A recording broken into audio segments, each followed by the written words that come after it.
Good morning, good afternoon, maybe even good evening. It's my pleasure to be able to spend some time with you this day, reflecting on God's love for us. The last several weeks, the daily devotions from the Advent have focused on joy, as many of our parishioners have shared how they have found joy during these pandemic times. I hope you've enjoyed these meditations. I know I have, although I have found them somewhat disconcerting. You see, I consider myself a pretty joyful person most of the time. So I've begun to wonder, is there any particular place where I have found special joy or extra joy during these difficult times? Perhaps I should have taken up something new, as many others have while staying at home.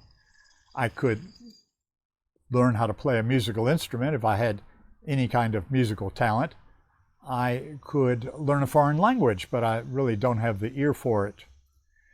My artistic abilities, I'm certain, drove at least one school art teacher into early retirement. Building things, making things, never really seemed to turn out the way they designed. I'm pretty good at fixing things, unless, of course, it's something that I made or that I built. So, I wonder, has there been any particular thing that has brought me joy during the last almost 4 months of physical distancing and staying at home? I think so. These trying times have presented us with more opportunities for giving, and that has brought me joy. First of all, Eileen and I have found that we're not spending as much money as we normally would, what with staying at home and all. And so we have more to give. Deciding how to share that has been a good and joyful thing, and lots of fun to boot.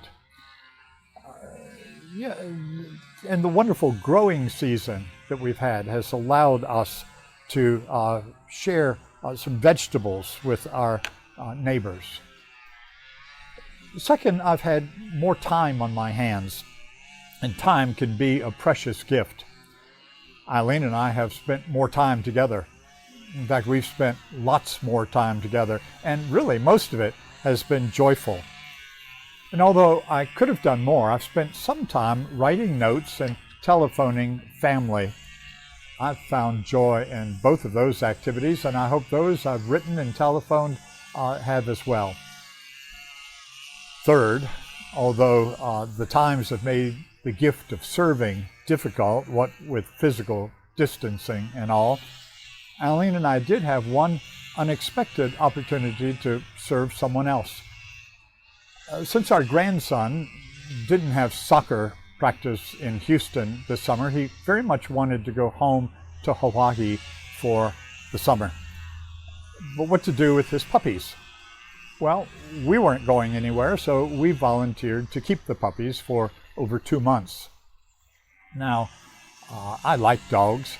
In fact, I love other people's dogs, but I'm not really a dog person. They were a lot of work, but it was worth it to give Jacob and his family some special time together. And to tell the truth, the puppies did bring the two of us lots of laughter and joy.